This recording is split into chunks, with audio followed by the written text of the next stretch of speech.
반갑습니다. 축복합니다. 좋은 날입니다. 네, 주님으로 인해 기쁘고 즐겁고 또 우리 공동체 가운데 좋은 소식들을 많이 주신 주님께 감사와 찬송, 영광 올려드립니다. 우리가 지난 금요일 뉴성교회와 연합예배 때 배운 것이 하나 있습니다. 뉴성교회에 아주 좋은 문화가 하나 있는데 우리가 배워왔죠. 오늘부터 하기로 했습니다. 그것은 우리가 하나님 말씀을 사모하고 정말 듣기를 원하죠.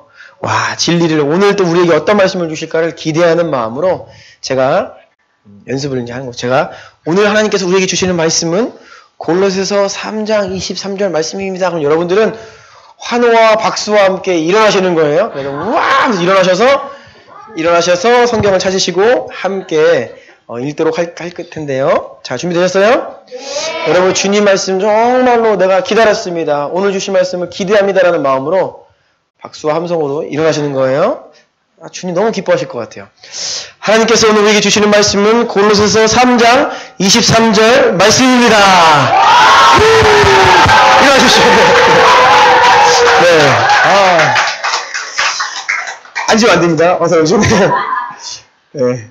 자, 3장 23절. 매일 쓰고 있기 때문에 다 암송할 테지만 찾으셔서 같이 골로새서 3장 23절 말씀을 크게 기쁨으로 읽고 아멘하고 아멘하면서 이제 앉으시면 돼요. 다 찾으셨어요? 네, 골로새서 3장 23절 말씀 시작. 무슨 일을 하든지 마음을 다하여 주께 하듯 하고 사람에게 하듯 하지 말라. 아멘. 네, 감사합니다. 자리에 앉으시면 되겠습니다.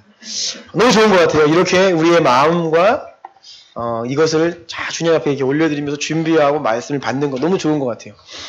예, 오늘은 제 느낌이 한 분도 빠짐없이 다 은혜를 받으실 것 같아요. 오늘. 제가 기도드리겠습니다. 하나님 감사합니다. 우리를 부르셔서 하나님을 예배케 하시고 또 생명의 말씀, 진리의 말씀 앞에 서게 하신 은혜에 감사드립니다. 우리가 주님의 말씀을 정말로 갈망하고 목마른 사슴이 신의 문을 찾기에 갈급함처럼 우리가 주의 말씀에 갈급하오니 주여 이 시간 성령께서 말씀 중에 임하시고 역사하셔서 모든 영혼 깨닫게 하시고 이해하게 하시고 아멘하게 하셔서 그 말씀이 우리의 심령에 새겨지고 우리 삶을 주장하는 변화시키는 능력으로 역사하여 주시옵소서. 예수 그리스도 존귀하신 이름으로 기도드리옵나이다. 아멘.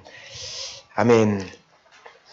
저에게 비공식적으로 들려오는 소식에 의하면 설교가 너무 어렵다. 이해하기가 어렵다라고 하시는 분들이 계셔요. 또 특히 우리 학생들, DS 친구들 같은 경우에도 그렇다고 해요. 우리 민수는 잘 이해하죠? 네. 자, 그런 이야기를 들으면 조금 이제 고민이 됩니다. 고민이 되고 또 여러분들 가운데 또 덜어는 우리 교회의 긴 예배 시간 또 긴 설교가 조금은 부담스럽다라고 하시는 분들도 계신 것 같아요. 그래서 제가 요즘에 노력하고 있습니다. 요즘에 예배가 일찍 끝나죠. 말씀이 좀 짧은 편이고 가급적이면 제가 말씀을 준비하면서도 이거 한 주에 다 다루지 말고 이 내용은 다음 주로 좀 이렇게 나눠서 하자. 어제도 절반을 다음 주로 미뤘습니다. 절반만 오늘. 예, 그래서 네, 여기 더 길게 해달라는 요청이 좀 있습니다. 네. 그리고 또 목자반 지금 주일 오후에 여러분들 다 이제 집에 가신 이후에 목자님들 함께 책을 읽고 또 발표하고 공부하는 스터디하고 있는데요. 또 목자반을 하는데 목자분들께서 또 건의를 해주셨어요. 이거 가지고 셀 모임 때 어떻게 하면 좋을지 셀 모임 때 할 내용도 실어달라 이제 요청을 하셔서 뒤에 보면 네 있죠? 셀 모임 나눔도 있습니다. 그래서 여러분들의 건의를 좀 받아들여서 하려고 노력 중이니까 여러분도 오늘 마음을 활짝 여시고 또 하나님 주시는 지혜로 말씀 깨달으시고 아멘하시고 그 말씀을 취하시기를 예수님 축복합니다. 더 서번트 세 번째 시간입니다. 다 같이 말씀 제목 읽겠습니다. 시작. 모든 일을 주께 하듯 하기 위해 가장 먼저 해야 할 일. 예, 이런 제목으로 하나님 말씀 나누겠습니다. 먼저 우리가 이 더 서번트 시리즈 시작할 때에 첫 주에 나누었던 말씀을 조금 리뷰하고 말씀 본론으로 들어가기를 원합니다. 1. 모든 그리스도인은 부름받은 하나님의 종이다. 가로 1번 다 같이 읽겠습니다. 시작. 모든 그리스도인은 하나님으로부터 거룩한 부르심을 받은 하나님의 종이다. 베드로전서 말씀도 다 같이 읽어주세요. 시작. 그러나 너희는 택하신 족속이요 왕 같은 제사장들이요 거룩한 나라요 그의 소유가 된 백성이니 이는 너희를 어두운 데서 불러내어 그의 기이한 빛에 들어가게 하신 이의 아름다운 덕을 선포하게 하려 하심이라. 아멘. 아멘. 하나님께서는 모든 그리스도인들, 여러분 모두를 택하신 족속으로 왕 같은 제사장들로 또 거룩한 나라로 부르셨습니다. 특별히 지금 읽은 말씀 마지막 부분 보면 하나님의 아름다운 덕을 선포하게 하려고 여러분을 부르셨다 했습니다. 예전 개역 한글 성경에 보면 이것이 선포하게 하려 하심이 아니라 선전하게 하려 하심이라. 여러분을 하나님의 이름을 세상에 선포하는 자로 부르셨다라는 거예요. 너희는 가서 모든 민족을 제자로 삼아 아버지와 아들과 성령의 이름으로 세례를 베풀고 내가 너희에게 분부한 모든 것을 가르쳐 지키게 하라라는 이 지상태의 위임령은 사도들이나 목사나 선교사들에게만 주어진 사명과 부르심이 아니라 이 자리에 앉아있는 모든 주의 백성들, 여러분들 모두에게 하나님 주신 부르심이라는 겁니다. 가라, 제자를 삼아라, 가르쳐라, 선포해라, 선전해라. 이런 부르심을 우리 모두가 동일하게 받고 있다라는 것이죠. 그래서 종교개혁이 우리에게 회복시켜준 중요한 진리 중에 만인 제사장. 여러분이 다 제사장이에요. 여러분이 다 레위지파입니다. 주의 전을 위해 하나님을 섬기기 위해 구별된 이제 모든 성도가 다 제사장이다. 그리고 여러분이 가지고 있는 그 부르심의 자리, 학교, 학생, 직장, 사업장, 이 모든 현장들이 하나님이 부르신 거룩한 소명의 자리다라는 것이죠. 이 직업 소명. 이걸 꼭 기억해야 됩니다. 가로 2번 같이 읽겠습니다. 시작. 모든 그리스도인의 직업은 하나님의 부르심을 이루는 거룩한 통로다. 네. 그래서 세상에서는 우리에게 이 성직이 따로 있는 것이 아니에요. 성직자 따로 있는 것이 아니라 주남 성도님들의 모든 직장, 사업장, 학교 또 엄마들에게는 가정에서 아이를 양육하는 그 자리가 하나님이 허락하신 거룩한 부르심의 자리, 사명의 자리라는 것이에요. 그래서 여러분은 그 자리에서 하나님이 나를 여기에 부르셨다라고 하는 이 거룩한 소명의식을 가지고 마음을 다하여 빛과 소금으로 그 자리에서 하나님의 뜻을 이루어내야 하는 것입니다. 오늘 본문 말씀을 다시 한번 읽겠어요. 골로새 3장 23절 시작. 무슨 일을 하든지 마음을 다하여 주께 하듯 하고 사람에게 하듯 하지 말라. 아멘. 더 나아가서 우리 일터뿐이 아니라 학교뿐이 아니라 우리가 살아가는 모든 자리, 우리가 하는 모든 일이 다 하나님께 속한 일이 되어야 합니다. 그래서 고린도전서 10장 31절 말씀에 보면 그런즉 너희가 먹든지 마시든지 무엇을 하든지 다 하나님의 영광을 위하여 하라. 우리는 한 주를 살아갈 때에 순간순간 이 말씀을 기억해야 됩니다. 우리가 하나님의 마음으로 하나님의 뜻을 따라 하나님의 종으로서 세상을 살아가면 우리가 가는 곳마다 또 우리가 하는 일마다 내가 있는 곳은 어느 곳이라 하여도 그곳에 하나님의 통치가 임하는데 나를 통해 임하는 거예요. 그것이 하나님의 나라가 되는데 나를 통해 그리스도의 향기가 흘러감으로 그것이 하나님께 속한 곳이 되는 것이죠. 여러분 다시 한번 가슴에 손 얹으십시오. 나는 주의 종이다. 나는 주의 종이다. 아멘이세요? 네. 저만 주의 종 아닙니다. 우리 다 주의 종입니다. 주의 종으로 사는 거예요. 주의 종으로. 자, 그런데 우리의 관심은 어떻게 하면 그것이 가능한가? 지금 매일 쓰고 있기 때문에 이제 알아요. 모든 일을 죽게 하듯 해야 되는데 어떻게 하면 이게 실제가 되냐고요. 그 방법에 대해서 오늘 좀 살펴보기를 원합니다. 큰 2번입니다. 어떻게 하면 모든 일을 죽게 하듯 할 수 있는가? 가로 1번 읽어주세요. 기독교의 제일 되고 가장 근본되는 원리는 모든 행동을 통하여 하나님을 기쁘시게 하려고 마음먹는 것이다. 대부분의 그리스도인에게 참된 경건이 크게 부족한 것은 이러한 의향을 전혀 갖고 있지 않기 때문이다. 예, 목자반 스터디 하는데 그 책에 인용된 내용입니다.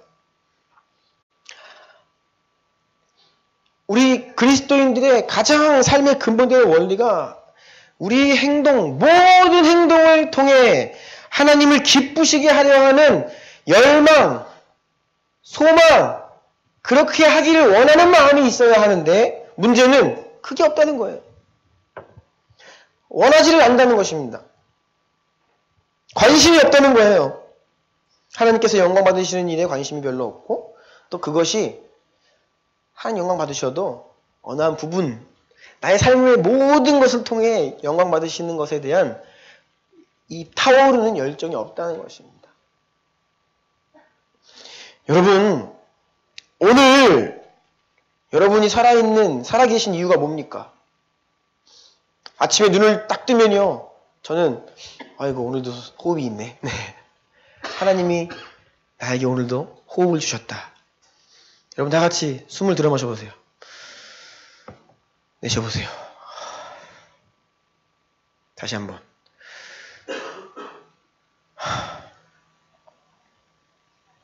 여러분 호흡 이거 여러분이 하는 거 아닙니다. 하나님이 와라 그러면요 숨이 넘어간다 그러죠. 숨을 쉬고 싶어도 못 쉬어요. 하나님이 심장을 향해서 뛰라 호흡이 있으라 하시니까 오늘도 우리 심장이 뛰고 호흡을 하고 있습니다. 그렇다면 하나님은 목적을 가지고 우리에게 호흡을 주십니다. 목적을 가지고 오늘 하루의 삶을 또한 허락하시는 거예요. 왜 하나님은 나를 오늘 하루를 살게 하시는가? 라는 우리가 질문을 하고 답을 해야 된다는 것이죠. 내가 사는 이유, 이 땅에 태어난 이유, 내 존재의 이유, 그것이 무엇인지를 깨닫는 것이 먼저 우리에게 필요합니다. 우리가 하나님의 영광을 위해 존재해요. 하나님을 기쁘시게 하도록 우리에게 호흡을 주십니다. 그런데 너무 많은 사람들이 내가 호흡하는 이유를 잘 몰라요. 내가 왜 이 땅에 태어나 살아가는지 그 이유를 잘 모릅니다. 태중에 이제 잉태한 아이들, 왜 그 생명을 허락하시는지 아세요? 하나님의 기쁨이 되기 위한 거예요. 하나님이 그 인생을 통해 영광 받고자 하시기 때문에 생명을 주시는 거예요. 여러분, 신앙은 우리 삶의 한 영역이 아닙니다. 내 프로필, 나를 소개하는 수많은 항목들 중에 이름, 생년월일, 고향, 취미, 특기, 그다가 중간에 종교란의 기독교가 아니에요.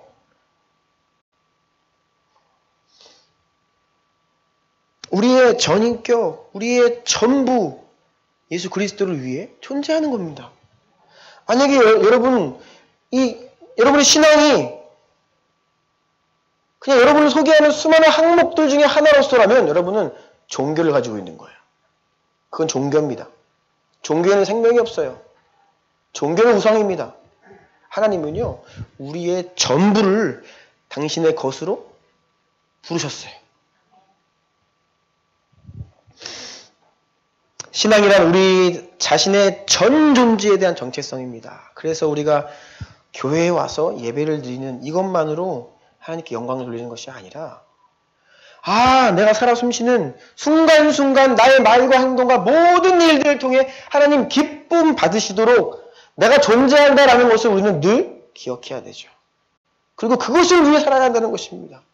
그런데 이런 열망이 그리스도인들 가운데 없다. 그래서 우리가 모든 일을 죽게 하기 위해서 가장 먼저 회복되어야 될 것은 내 존재가 주의 기쁨을 위해 영광을 위해 존재하고 있다는 것을 우리가 먼저 깨닫는 것이죠.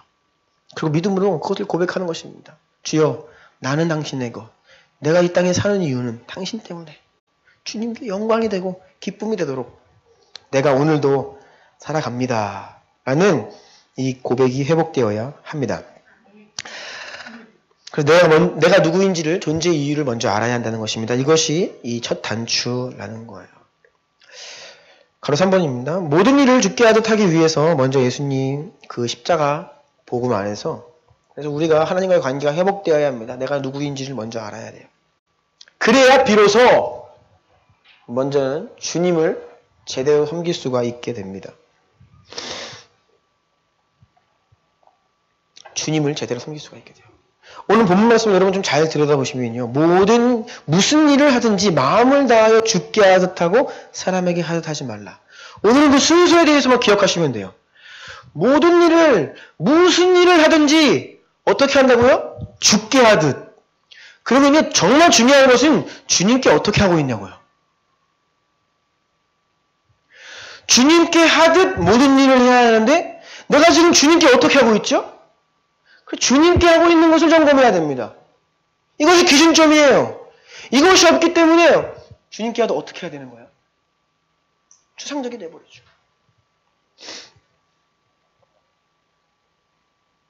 주님께 잘해야 되는데 주님께 어떻게 해야 됩니까? 주님께. 그런데 문제는요. 주님은 부활하시고 승천하셔서 하나님의 보좌 우편에 앉아 계신다라고 성경에 기록되어 있습니다. 성령으로 우리와 함께 하시지만 눈에 보이지 않아요. 잡히지가 않습니다. 그분의 옷자락도 만질 수가 없어요. 우리는 지금. 혹시 이 가운데 예수님을 보신 분 계시는가 모르겠어요. 우리는 그분을 볼 수 없습니다. 그렇기 때문에 자칫 잘못하면 주님을 섬긴다라고 하는 것이 손에 잡히지 않는 그냥 말뿐인 것이 되어볼 수 있어요. 어떻게 섬기라는 거예요? 예수님이 여기 안 계신데. 아마 저는 의심치 않습니다. 예수님이 우리 가운데 오셔서 여기 맨 앞에 앉으셔서 예수님이 함께 예배드리신다. 여러분 모두는 그분의 발에 향유옥합을 깨뜨려서 붓고 입맞춤 할 거예요. 저는 믿어 의심치 않습니다. 모든 것을 다 드릴 거예요. 예수님께. 근데 문제는 그분이 지금 여기 안 계시잖아요. 그럼 우리는 주님을 어떻게 섬겨야 되죠? 주님께 어떻게 합니까?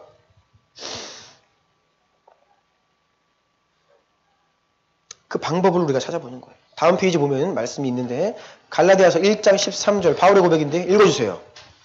내가 이전에 유대교회에 있을 때 행한 일을 너희가 들었거니와 하나님의 교회를 심히 박해하여 멸하고. 예, 사도 바울의 고백입니다. 내가 이전에 예수님 만나기 전에, 예수님 알기 전에 유대교회에 있을 때 교회를 박해했다. 교회를 망하게 하고 교회를 무너뜨리고 교회를 문 닫게 하고 교회를 박해하는 것이 그의 주된 사명이었어요. 그러던 그가 다메섹으로 가는 길에 예수님을 만나는데 예수님이 하시는 말씀입니다. 사도행전 9장 4, 5절 읽어주세요. 땅에 엎드려져 들음에 소리가 있어 이르시되 사울아 사울아 내가 어찌하여 나를 박해하느냐 하시거늘 대답하되 주여 누구시뇨니까 이르시되 나는 네가 박해하는 예수라. 아멘. 아멘. 바울은 예수님이 이미 승천하시고 안 계셔요. 바울은 교회를 박해했습니다. 바울이 눈에 발견이 되면 그 교회는 문을 닫았어야 돼요. 교회를 핍박했습니다. 그런데 예수님께서 하시는 말씀이 뭐예요? 누구십니까? 했더니 네가 박해하는 예수다. 왜 나를 박해하느냐? 여러분 예수님께서 교회와 자신을 동일시하신다라고 하는 사실, 여러분 이것이 우리 가운데 실제가 되잖아요. 굉장히 무서운 말입니다. 주님이 안 계신 것 같죠? 우리는 오늘도 여전히 지금 여기서 예수님을 마주대하고 있어요. 그래서 예수님께서 우리에게 말씀하시는 거예요. 너 왜 나한테 그렇게 하니? 저 그렇게 한 적 없는데요? 라고 하실 때 보여주시는 거예요. 예수님은 자기 자신과 몸인 교회를 철저히 동일시하십니다. 예수님은 내가 곧 교회요. 교회가 곧 나다라고 말씀하세요. 그래서 우리가 주님께 하는 것, 주님을 대하는 것, 주님을 섬기는 것, 철저히 교회를 향한 것입니다. 철저히 주님의 몸된 교회를 향한 것이에요. 교회 안에서 이루어지는 모든 일들이 주님께 하는 일입니다.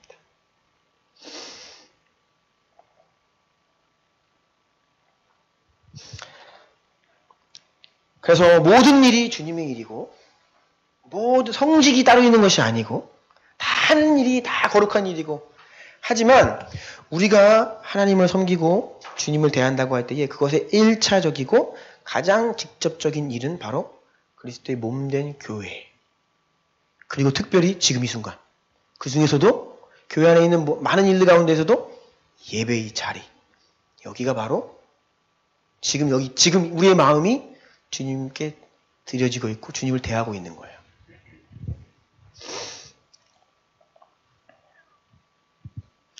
그래서 여러분 그리스도의 몸인 교회를 향한 여러분의 태도, 교회를 향한 여러분의 말, 교회를 향한 여러분의 행동이 곧 예수님을 향한 태도, 말, 행동이 돼요. 예수님을 향한 저주와 대적이 얼마나 그 큰 저주였는지 아십니까? 주님은 자신을 팔아넘기려고 하는 가룟 유다를 향하여서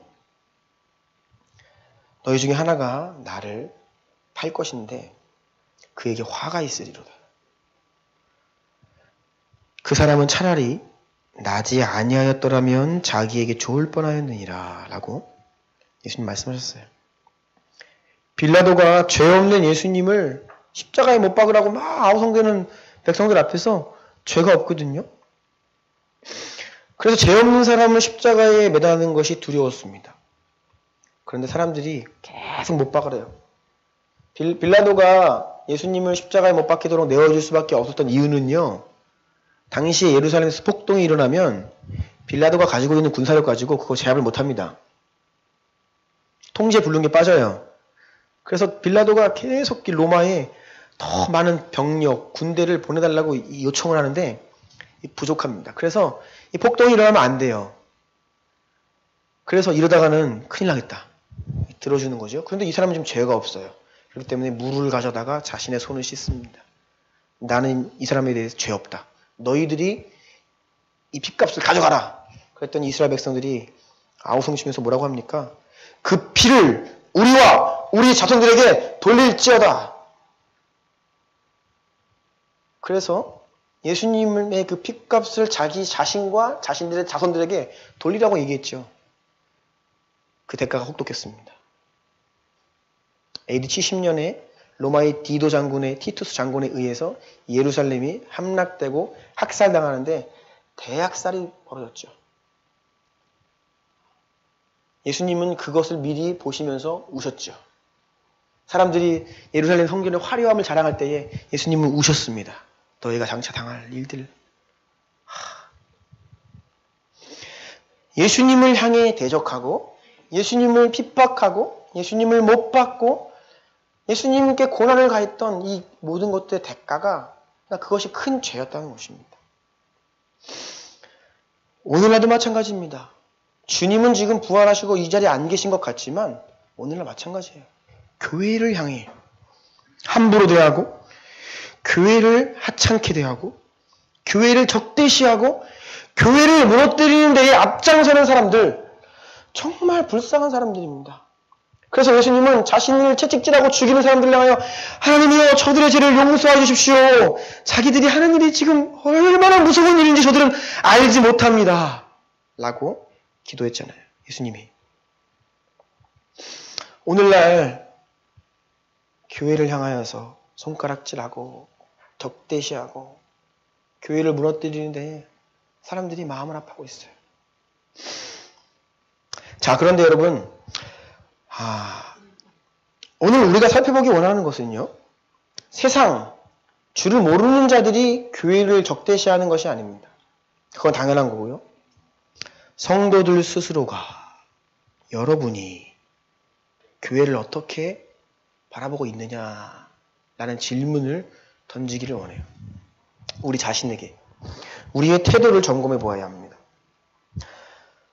지난 주 중에 우리 강성 집사님이 아침 오전 기도회를 오셨는데 주중에 이제 아침 기도회 오시는 분들 아십니다. 우리 이 건물이 이 소아과에 사람이 정말 많아요. 아기 엄마들은 다 차를 가지고 오죠. 그래서 평일날도 아침 시간에는 주차장이 난립니다. 들어올 수가 없어요. 그런데 요즘에 뭐 건물 사정이 좀 안 좋고 그래서 관리하시는 분이 더 관리를 안 하세요. 들어가는 차를 안 막습니다. 막 지하 1층, 2층 차들이 뒤에 엉켜서 난리가 나요. 그러면 애기 엄마들이 내려가지고 자기들이. 그래서 성도님들은 어지간하면 안 들어오시죠. 밖에 자리에 있으면 되는데 그날 이제 강 집사님이 기도에 오셨다가 내려오셨는데 앞불싸 될 데가 없죠. 그래서 우리 건물은 늘 이 엘리베이터 벽 쪽에도 다 이중주차를 합니다. 그것이 항상 그렇게 해요. 그런데 이제 기도회가 끝나고 봤더니 강성 집사님한테 문자가 와 있는 거죠. 강성 집사님 차를 딱 누가 사진을 찍어가지고 문자를 보내는데 교회 팻말 그러니까 앞에 교회 딱지 붙이고 이렇게 하니까 예수쟁이들이 욕먹는 거다 그러면서 이렇게 그런 문자를 보내왔어요. 기도하고 마음이 안 좋죠. 저도 그 딱 문자를 보는데 막 화가 나더라고요. 막 그리고 여러분 이 비난받는 그런 누군가가 막 분노를 쏟아내면요 그거 감당하기가 힘들어요. 감정적으로는. 여러분 예수쟁이라는 말은 무슨 말인지 아십니까? 예수쟁이 딱 검색해 보세요. 그럼 관련 검색어에 개독교가 뜹니다. 그러니까 옛날 말로는 예수쟁이고요. 지금 말로는 개독교입니다. 교회를 아주 폄하하고 아주 깔아뭉개는 말이 예수쟁이에요. 교회를 욕하는 말입니다. 예수쟁이라는 말을 들으면 당연히 기분이 좋지 않죠. 하나님은 교회를 나의 몸이다. 예수님은 그리스도인들을 성도다. 거룩한 백성들이에요. 세인트, 성자라고 우리를 성도라고 부르세요. 그런데 세상은 예수쟁이다, 개독교인들이다 이렇게 손가락질하는 거죠. 그래서 여러분 우리 믿는 분들은 이 예수쟁이라는 말 함부로 쓰면 안 됩니다. 이 개독교라는 말 입에 담아서는 안 되는 말이죠.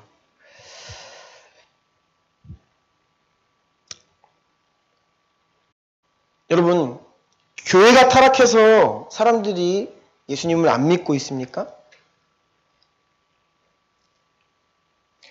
저는 여러분들 누구보다 제가 생각하건대 여러분들 누구보다 한국교회가 이만큼 타락했어.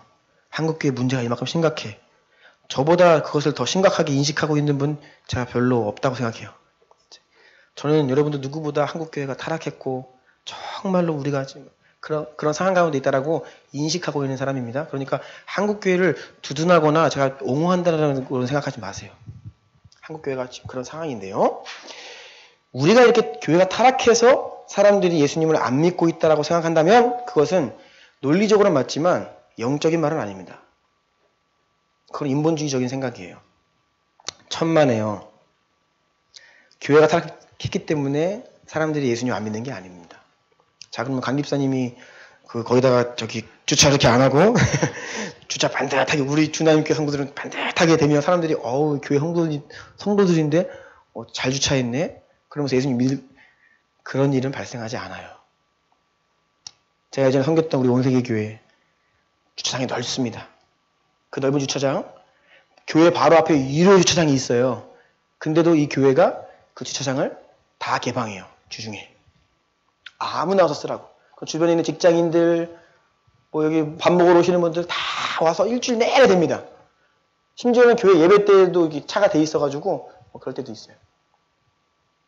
그러면 사람들이, 와, 교회가 주차장을 이렇게 개방해주네? 감사합니다라고 하고 예수님 믿을까요? 한 명도 없어요. 교회가 아무리 잘해도 그건 그냥 사람들의 관심 대상이 아닙니다. 그냥 그 주차장만 열심히 이용할 뿐이에요. 뿐만 아니라 독거노인들에게 반찬 나눠주고 힘든 집들 장학금 나눠주고 좋은 일 많이 합니다. 근데요, 그런 거 보면서 누가 와 교회가 좋은 일 하네? 예수님 믿어야지? 한 명도 없습니다. 제가 그런 말 듣지 못했어요. 물론 그 가운데에서 그것이 하나의 이미지로는 작용할 수 있죠. 제가 지금 뭘 말씀드리냐면요. 교회가 타락해서 예수님 안 믿는다? 여러분 아니요. 교회가 타락한 것을 빌미 삼아 사람들 안에 있는 교회를 대적하는 마음이 드러날 뿐입니다. 오늘 시편 2편 말씀 우리가 읽었잖아요. 교동문에서. 세상 군왕들이 그들이 함께 모의하면서 하나님을 대적한다고요. 원래 사람은 하나님을 마음에 두기를 싫어합니다. 교회를 싫어해요. 적대시합니다. 그런 그들의 마음이 우리의 부패한 그런 모습들을 통해서 드러날 뿐이에요. 그 차이를 잘 아시겠어요, 여러분? 그래서 오늘날 교회를 비난하는 어떤 이런 조류 가운데 마치 우리가 조금 잘하면 사람들이 막 예수님 믿을 것 같아요? 아니요. 여러분, 한 영혼이 주님 믿는 것 그냥 우리가 잘한다고 믿지 않습니다. 그 영적 싸움입니다. 우리가 가서 능력으로 그분들을 건져오는 거예요.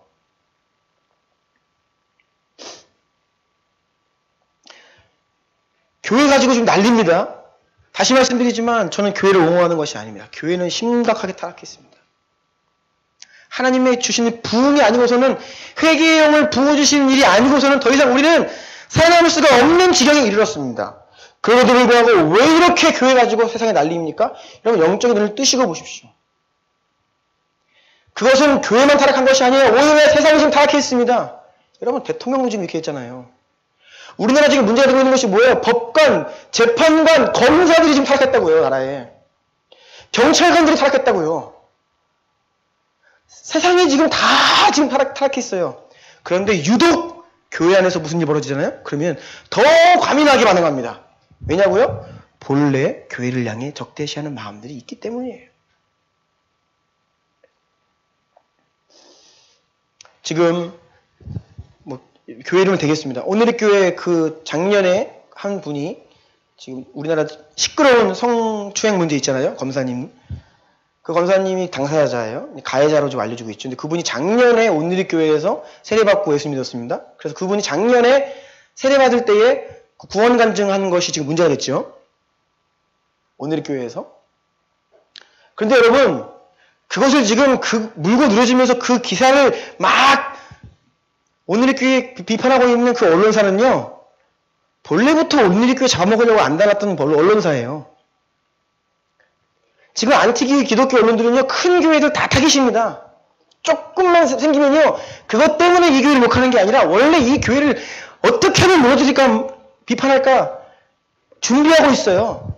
딱 가지면 그거 가지고선 자기들의 입장을 드러낼 뿐이죠.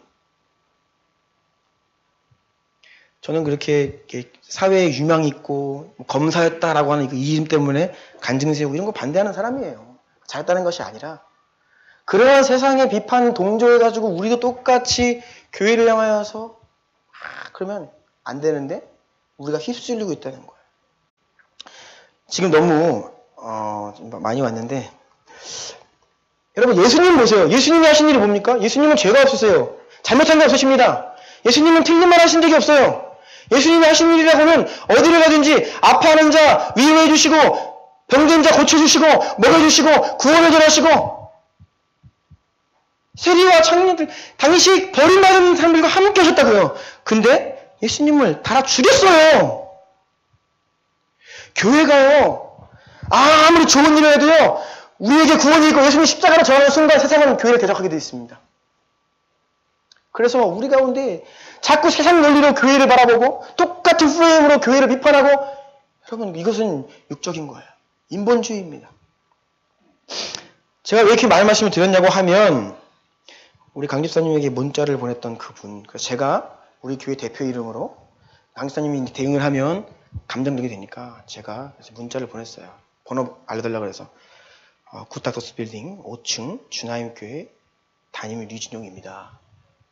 저 성도님이 이렇게 주차를 해서 화가 많이 나신 것 같은데 제가 대신 사과드립니다. 그런데 우리 건물은 항상 그렇게 주차 문제가 있는 건물이어서 늘 그렇게 주차를 하는 편입니다. 유독 우리만 그렇게 한 게 아니고, 그래서 그걸 좀 참작해 주시고 다시 한번 죄송합니다라고 그냥 문자 보내드렸어요. 그런데 이제 궁금하잖아요. 이분이 요즘은 카톡이라는 게 있잖아요. 제가 궁금증이 발동한 거예요. 그래가지고 그냥 그분을 그러지 말았어야 되는데 등록을 한 거예요. 등록을 해서 카톡을 들어가 봤더니 들어가자마자 첫 말씀이 주님의 딸. 성도예요. 성도가 성도를 향해서 예수쟁이라고 비난을 하고 있습니다. 전 너무 슬펐어요.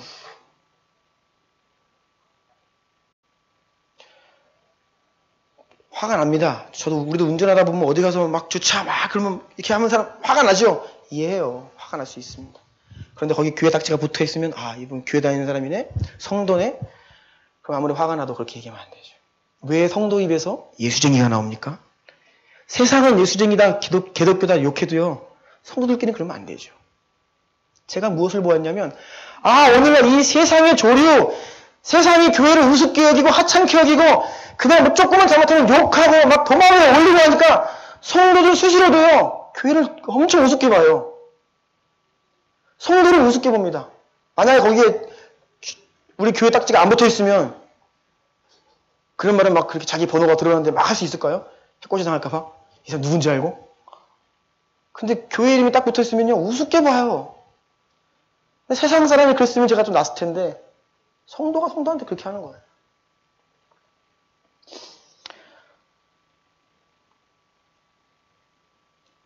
근데 여러분, 제 모습을 보게 됐고 우리의 모습을 보게 되었습니다. 저도 언젠가부터 모르게 교회를 향하여서 세상이 하도 욕하고 하찮게 여기고 가볍게 여기니까 저도 모르게 교회를 향해, 한국 교회를 향해 또 우리가 눈만 뜨면 교회들이 얼마나 많아요.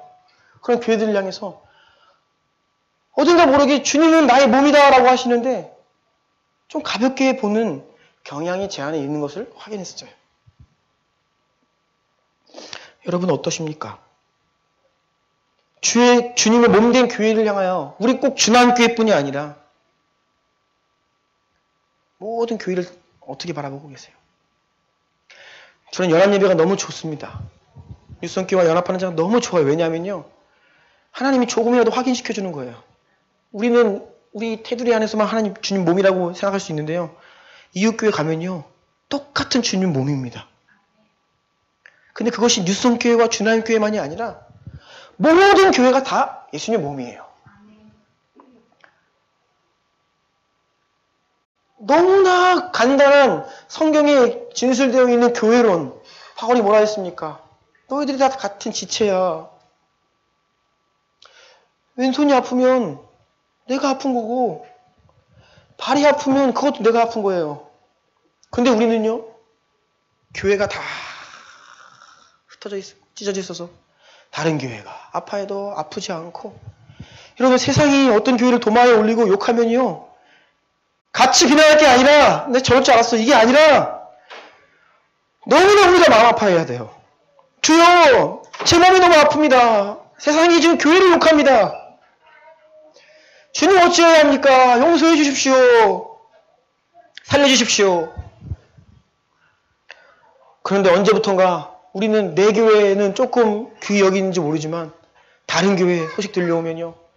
똑같이 비난하고 여러분 함부로 비난하지 마세요. 언론을 통해서 소개되는 내용은요. 굉장히 편파적입니다. 객관적이지 않아요. 그 자리에서 다 보지 않으면요. 몰라요. 결코 믿지 마십시오. 어느 교회에서 어떤 문제 있다고 해도요. 정말 그게 성도가 아닌 이상 그거 모릅니다. 함부로 비판하면 안 됩니다. 같이 욕하면 안 돼요.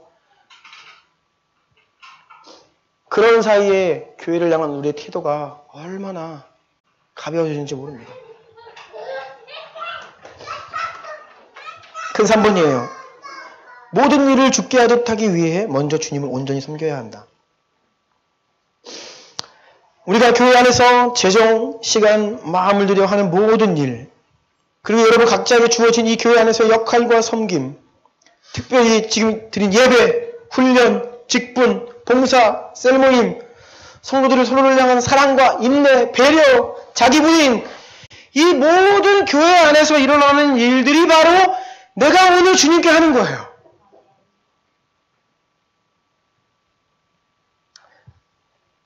제가 버릇처럼 자주 드리는 말씀이 있습니다. 여러분 주일날 교회 예배 드릴 때 어떻게 준비하십니까? 마음과 생각을 어떻게 준비하세요?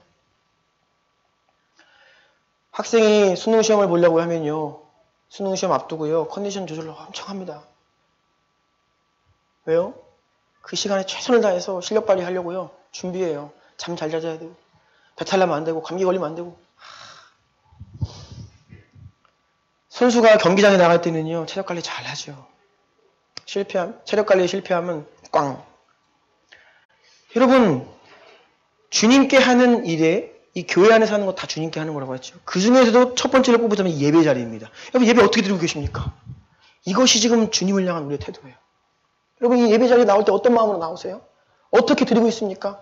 어떻게 찬송 올려 드리시고 어떻게 기도하시고 어떻게 말씀을 듣고 계세요?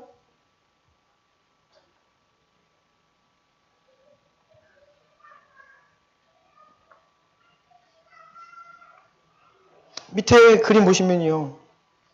순서가 있습니다. 우리가 먼저 주님께 온전히 해야 돼. 이것이 회복이 안 되면요. 다른 일을 죽게 하듯한 기준점이 사라져버리잖아요. 교회를 향하여 교회 안에 일어나는 일들을 우리가 어떻게 하는지가 온전히 회복되어야 그 기준을 가지고 가정에 가고 일터에 가고 학교에 가고 세상에 가서 내가 주님 교회에서 하듯이 예배드리는 그 마음으로 하지. 이 첫 번째 죽게 하듯 하는 것이 무너져 버리면요. 어떻게 하겠어요?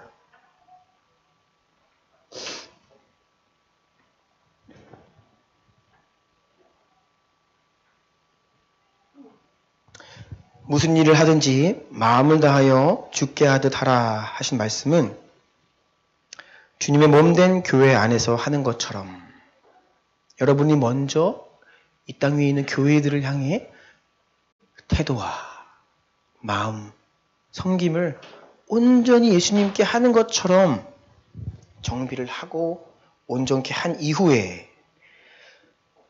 그것처럼 가정에서 해라. 직장에서 해라. 학교에서 해라. 라고 말씀하고 계시는 겁니다. 따라서 우리는 먼저 나는 교회를 어떻게 대하고 있는가? 교회 안에서 주님을 어떻게 섬기고 있는가를 점검해야 합니다. 이것이 안 되면 삶의 모든 영역에서 죽게 하듯 하라는 것은 허망한 외침일 뿐이죠. 아니요, 오늘날은 반대가 되고 있습니다. 교회에서 잘 하는 걸 가지고 세상에 가서 교회에서 하듯이 해야 되는데 지금 반대가 됐어요. 세상에서 하는 것처럼 교회 가지고 들어와서 교회에서 하고 있어요. 오늘날 많은 경우가.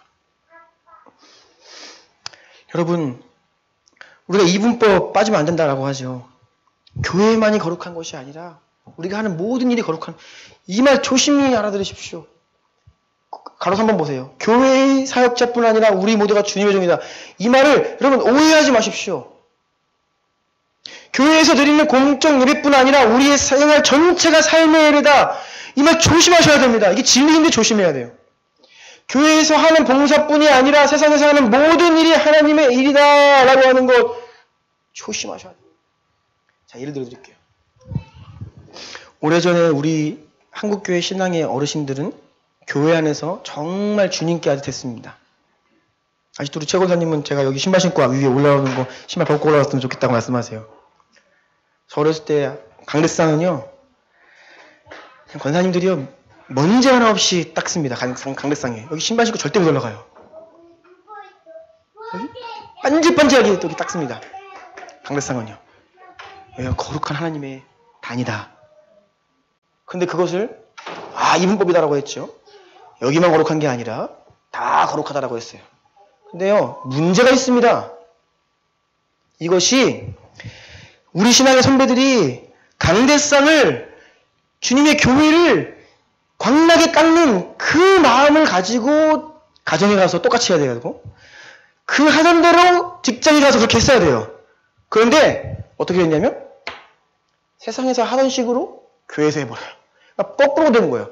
교회에서 하나님께 하듯 세상으로 가서 했어야 되는데 다 거룩한 것이다, 다 주의 종이다 하면서 교회에서의 권위를 다 무너뜨렸고, 교회에서 하는 아름다운 것들까지도 다 세상 수준으로 낮춰놨어요. 이게 지금 제가 드리는 말씀 오해하지 말라 그 말이에요. 삶의 예배가 중요하죠. 예, 삶의 예배. 그래서 직장에서의 다 너무 중요합니다. 그런데 여러분, 삶의 예배를 강조하면서 교회에서 드리는 공적 예배를 약화시키면 이거 말이 안 되는 거예요. 그런데 오늘날 세상에서 빛을 발해야 합니다 라고 하면서 교회의 예배를 약화시켜요. 모이는 것을 약화시킵니다. 그리고 세상에서의 힘을, 영향력을 끼치십시오. 세상을 섬기십시오. 잘 됩니까? 안 됩니다. 교회 안에서 주님께 하던 아름다운 것들은 지켜야 돼요. 그것을 가지고 모든 일을 하는 거죠. 그래서 우리가 가장 직접적이고 첫 번째 하나님께 하는, 주님께 하는 일은 바로 이 교회 안에서 이루어지는 것. 교회 안에서의 섬김, 서로를 대하는 것, 이 예배에 우리의 마음가짐, 이것이 주님께 하는 건데, 이것이 먼저 온전히 회복된 이후에 그것을 가지고 세상으로 똑같은 마음으로 섬기라는 거예요. 말씀을 마무리하려고 합니다. 여러분, 다 우리 주의 종이죠. 그 말이 그냥 다 우리가 다 똑같다. 그러니까 나나 목사님이나 뭐 교회나 세상이나 다 그냥 예전 하던 식으로 똑같이 이런 차원으로 말씀드리는 게 아니에요. 이것은 하나님의 거하시는 거룩한 백성들의 모임이에요. 지금 교회 건물을 성전이라고 하면 아주 욕하죠. 저도 그런 개념을 많이 반대하는 사람 중에 하나입니다. 왜냐, 다 우리 가운데 성령님이 계시기 때문에 성전은 우리 몸이에요. 그런데 여러분, 세상에서 매일매일 어느 자리에서 그 자리에서 서로 음란하고 더럽고 추한 일이 벌어지는 장소와 매일 예배가 올려지는 이 장소가 같습니까? 같아요? 달라요. 제가 오래전에 미국에 잠깐 방문했을 때에 교제했던 목사님 부부가 가정이 한국에 방문을 했어요. 한 달 동안 그분들을 모시고 예수원 이렇게 한국을 돌아다니는데요. 부산에 아시는 분이 숙소를 해주신다 그래서 부산에 갔는데 그분이 모텔을 잡아주셨어요. 모텔이 보통 뭐 하는데 아시죠? 근데 손님이니까 제가 그거 숨기고 들어갔습니다. 하룻밤 자고 나왔는데 그 목사님 부부가 저한테 하는 말이 여기 뭐 하는 데니에요?